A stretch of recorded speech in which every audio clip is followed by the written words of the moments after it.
இப்போ தெரிந்து கொள்ளுங்க, போஜன பிரியனும் குடியனும் தரித்திரம் அடைவான். இது போஜன பிரியம் என்பது என்ன? ஆவிக்குரிய வாழ்க்கையில் இவ்வளோ கேட்டுட்டீங்க. இப்போ இங்கே போயிட்டு அங்கே தேவ சத்தியத்தை கேட்குறேன்னு சொல்லி அங்கங்கே போகிறது. வேதம் என்ன சொல்கிறது? அநேகர் அறிவிக்கிறாங்க, நல்ல இடத்துல அறிவிக்கிறது இல்லை.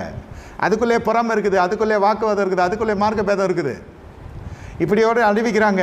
எப்படியோ கிறிஸ்து அறிவிக்கப்படுகிறார். அது for outsiders, not for the believers.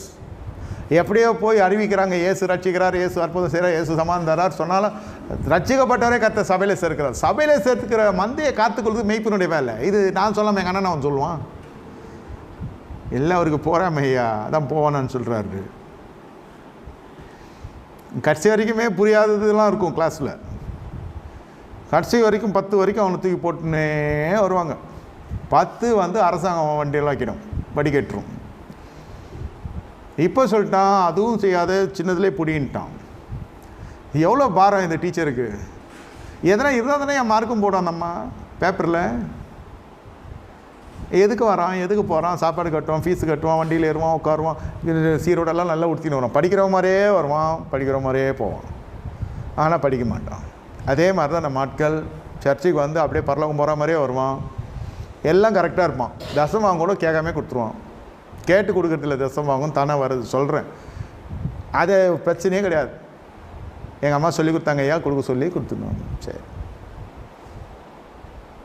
ஆனால் சத்தியத்துக்கு அது கேட்க மாட்டான். ஏன்னா அவங்க அம்மா சொல்லி தரல, சொல்கிறத கேள்றான்னு. அதுவும் அப்படி தான் வரும் போகும். இது அப்படியே வழியாக வரும், அது வம்சாவளியாக வந்துன்னு இருக்கும். ஆபிரகாம், ஈசாக்கு, யாக்கோபின் தேவன் மாதிரி இவங்க வருவாங்க போவாங்க, அவ்வளோதான். சத்தியத்துக்கு எல்லாம் கல்யாணம் ஆனால் எஸ்கேப் ஆகிடும்.